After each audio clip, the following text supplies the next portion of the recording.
and they've done mods, that's cool. I want to hire them because they've had practice designing games. If they've made 5 games before, then I want to hire them because they have practiced doing game design. They're good at game design. Lots of people in the game design industry get by on natural talent. That's how you get in. That's how you get over the natural hump. You get your first job, you've never made a full game before, but you have natural talent. Now, I have some natural talent, I'm sure we all do, but practice is a good thing. Anybody who's ever learned any skill realizes that practice is a great thing. 7-day games is practice, pure and simple. I make a game over 7 days. I've just practiced making a 3D first-person shooter. Yes, the graphics were sprites, aka Doom, but on the other hand, people liked it, and I got all sorts of practice making it. I made levels, I made monsters, I made AI.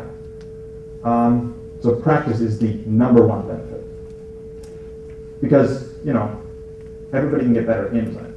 And being able to practice literally sets you apart from the rest of the industry if they're going off of natural talent. So risk versus reward.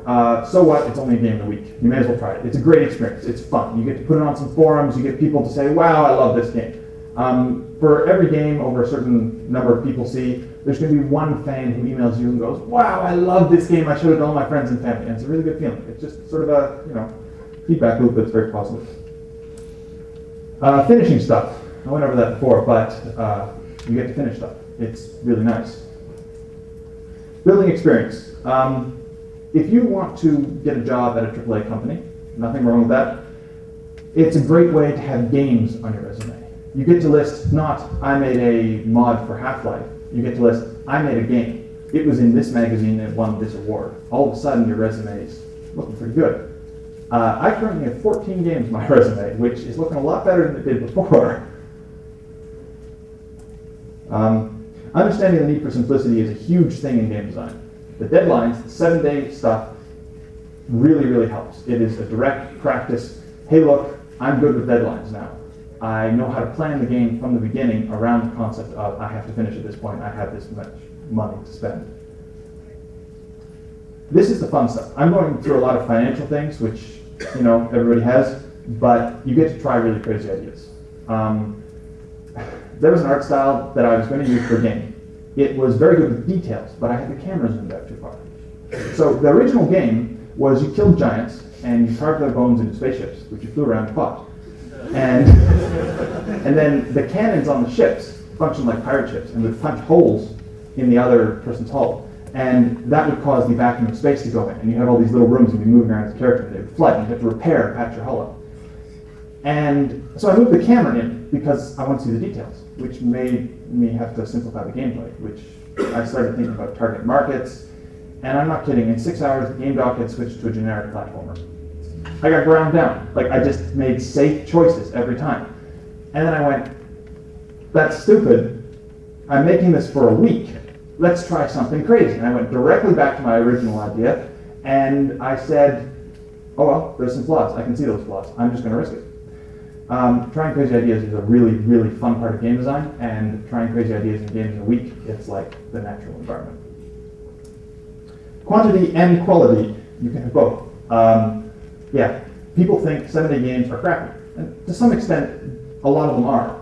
But I made a 3D RTS that I had publishers email me up about, saying, I love this art style, would you like to do a larger version? And I made it in a week. The harsh deadlines and the practice result in really, really high quality sometimes.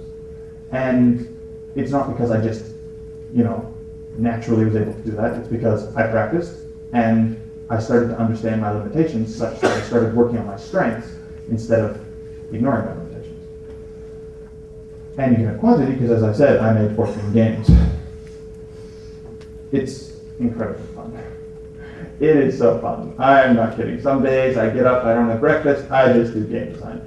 People who work in large companies, we always have this conversation where we go, well, it's a job, right? 98% of it's boring, it pays the rent. And I'm like, yeah, I'm having fun.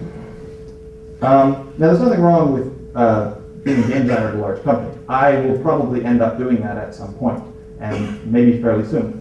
But it's really nice to have fun, because if you go from school directly into the grind, you have this passion you want to keep alive. It's going to filter down into your game. Yeah, it's really fun to do.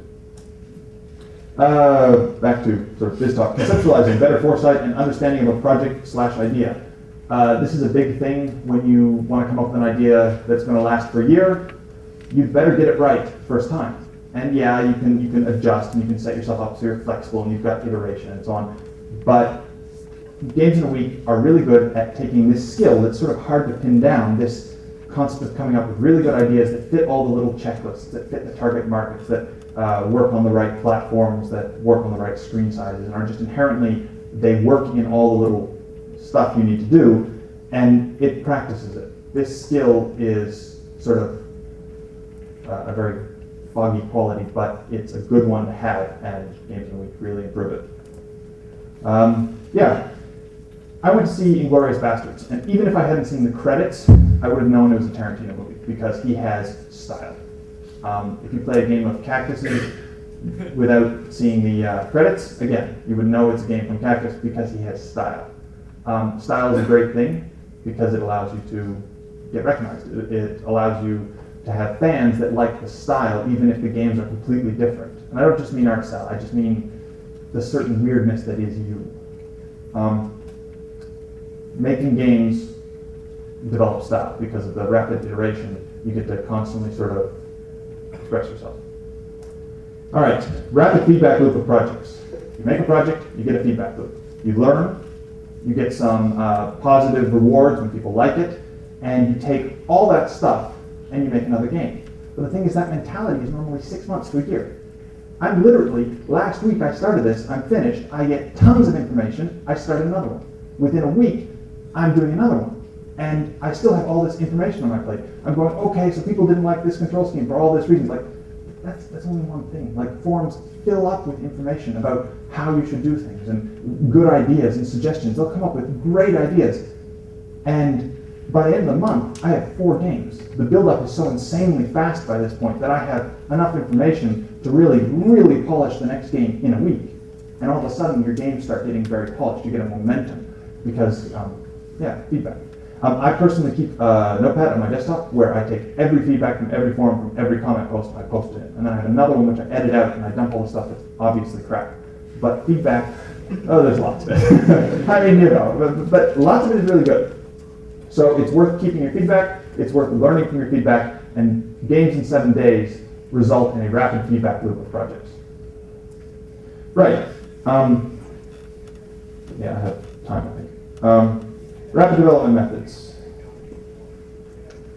Wearing all the hats, learn all the other skills. That's the art, programming, design, business stuff.